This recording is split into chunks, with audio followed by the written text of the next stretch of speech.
Hello my guys, it's your boy JD Furious, and today, no longer will I sit on this floor. Today, I'm gonna sit on this thing we call a beanbag, so I can actually relax my legs. God dang, honey. Jesus Christ. Like, woo! Feel that? It's called relaxation right there. That's too dark. That's the right. Okay. So I have a drink. I have comfortability. It's not a word. But whatever. So, hey guys, my name is JD Furious. Welcome to another video, and today we are reacting to strange video games I played as a kid by Jaiden Animations. Now, I never played any strange games. I guess the only strange games I can say I played was like those Nickelodeon games, like those Scratch ones that you found on the website and you can just pick up and play as if you have good internet connection. But other than that, hope y'all enjoyed this video. Subscribe, like, and comment to Jaiden Animations and myself. And yeah, let's get right into the video. Hold up. Load, please. Okay. Oh no, that door is not locked. That door was I watched locked. that woman just waltz right through. Let me in right now, or I swear to... As a kid, my first video game experience was when my parents got me a Game Boy Advance when I was 5. I would lay on the couch sideways to be under the lamp so I could actually see the game. Yeah, because it had no backlight. Like playing nothing. My parents eventually got me that big bulky light add-on so I wouldn't have to look like a moth whenever I wanted to play Super Circuit. Those were classic childhood days I look back on fondly. It's weird how technology was so good, but also straight up crap. You can't see the games because the screen is too dark? I don't know, here's a tiny light bulb. I played mainstream games like Pokemon and Mario and Kirby, but my parents also got me really random games they probably like just found in the clearance bin at the store, which made for a mix of some interesting gaming experiences. And I kinda wanted to relive the glory days and see if the games actually were like I remember. So I replayed a bunch of them, and here's what happened. First game, Powerpuff Girls Battle Hymn for the Game Boy Color. I didn't have a Game Boy Color, so I got to play it on my Game Boy Advance SP with half the cartridge sticking out. I also don't remember being able to get past the first stage and just replay the first screen all the time. Granted, as a kid, I loved the feeling of starting a new game and would always restart a Pokemon file because I liked the clean slate feeling. So I was like, maybe I never got too far because of similar reasoning.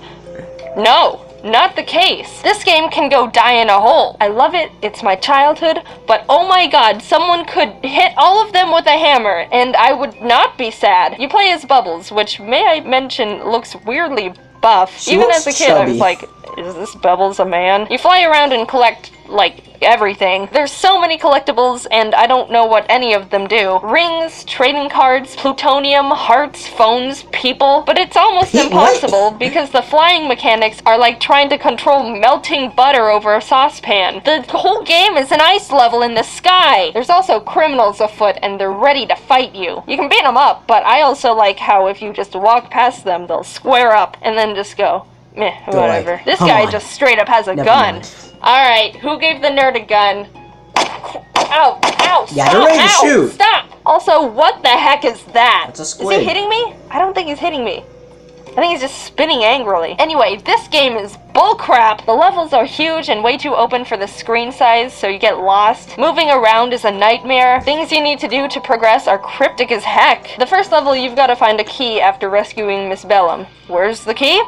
Under a secret cave that's almost invisible and hard to get to. That's not level 1 material. Oh, why wouldn't you want to explore the area and find it on your own? Exploration. Because the controls are garbage, and I'm honestly just trying to survive. I stopped playing after getting halfway through the second area because it's all way too difficult to figure out without a guide. I watched this guy stream the game to see if I was just being an idiot with video games, and he wasn't having much different of an experience, so I felt better about myself after that. Next game, SpongeBob Battle for Bikini Bottom. I knew that game was going to be on there. As a kid, I remember really liking this game, probably because SpongeBob was my favorite TV show, so I was excited to revisit it.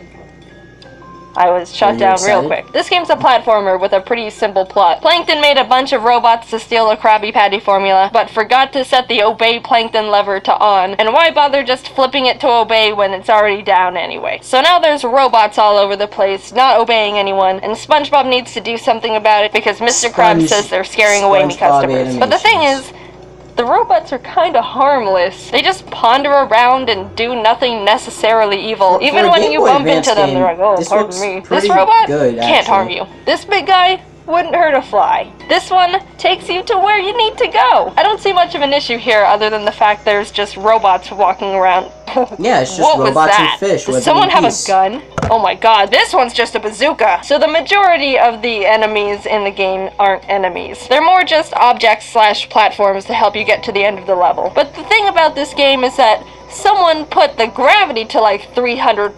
SpongeBob can't jump high or far enough to cover almost any ground, so most of the time you have to redo a bunch of stuff because if you don't wait until the last little pixel of the platform, then you ain't making that jump. It's so tedious and adds a bunch of frustration to the game. Not to mention the robots you're supposed to jump or stand on move so slow, and most of the time when you get to them, they're moving the opposite direction, so you have to wait for them to slowly float all the way back to you a decade later, only for you to miss the jump because the gravity is bricks. I played through the whole game, and the amount of times I died because I couldn't see the next platform, well, that's or one had to underwear take gone. leaps of faith, or even just got hit with That's another bullets out underwear of nowhere gone. was torture. Just move the camera. You're making me dizzy. Zoom the camera. I don't know where I can't. Oh my god. I thought the boss levels were decent. They're probably the easiest parts of the game, though. The Patrick robot was horrifying, and I don't want to see it ever again. I love this game. I have great memories playing it like 13 years ago, but right now, it's dead to me. Great game. I played it a bunch as a kid.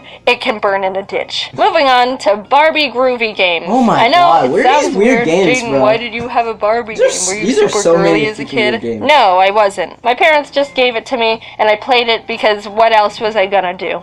Not play it? Unlike the other games I've talked about so far, this one's just a bunch of Barbie-themed mini-games. Tic-tac-toe, draughts, which is a fancy word for saying checkers. This weird horse racing version of Hangman, Connect 4. Fun fact about me, I will always lose at Connect 4. I think what happens is I just get too focused on what I'm doing to notice the other person winning. I suck at Connect 4 and I'm proud. There's a bunch of other games on there, some suck more than others, but the one I remember the most as a kid was Barbie's version of Snake. Oh my god. Conga line. I'm not joking. They took Snake and were like, funny, well, what if instead of a snake eating apples, it's a bunch of Barbies dancing in a conga line, and they can like pick up Barbies along the way to make a longer line. I love this Okay, that game. makes sense. It's stupid and hilarious, and I can't get enough of it. Look at those moves! They are having the time of their life in this bedroom, I think. Also, when you miss one of the girls, it becomes a weird, like, cult dance. Imagine that scenario right there in real life. That's terrifying, and I want it to be real. So the Barbie game was pretty fun. I lost at most of the other games against Teresa, but we don't need to talk about that. It's one of those pick up and put down wherever you want kind of games, and I understand why I liked it as a kid. Finally,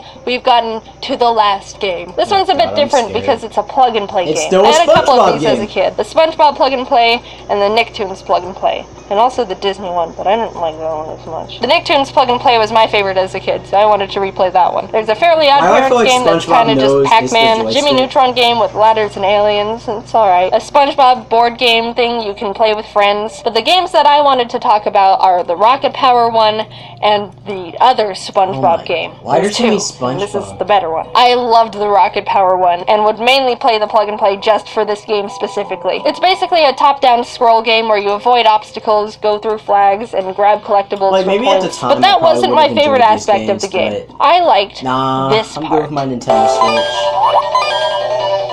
You get points from jumping and literally demolishing other skateboarders. Hell my yeah, 7-year-old self would go out of my way every level to destroy as many other children as possible. I didn't care how much it slowed down my time. That was not my objective here. Overall, 10 out of 10 game, entertained me for years. The objective of the SpongeBob game was to shoot Krabby Patties into the mouths of everyone in town and grab the money they toss on the ground. I mean, it's not conventional, but I guess there's nothing particularly particularly wrong with that business exchange. Everyone just wants a Krabby Patty, so as long as you don't run out of patties, you can kind of just shoot them at whoever. Oh, jeez. Sorry about that, man.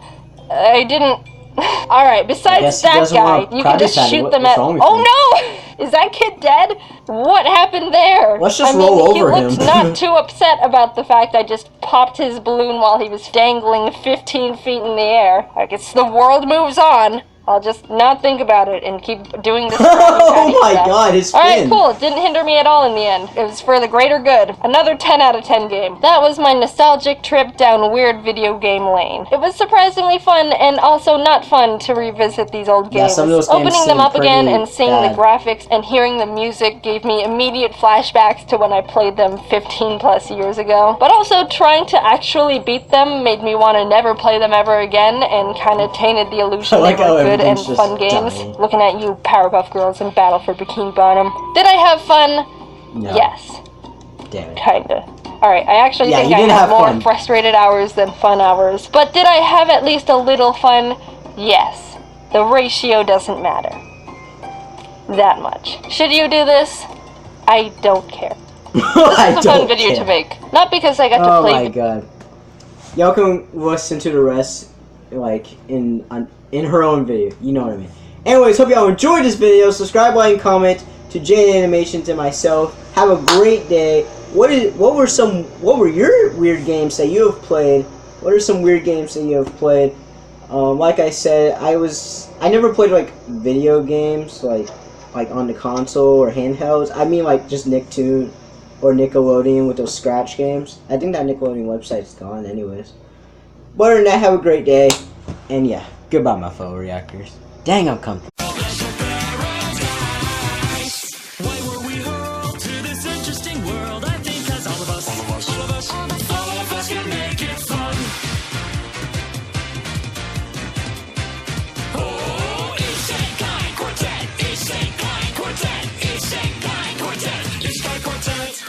No, but seriously, why didn't I sound as cool as those guys?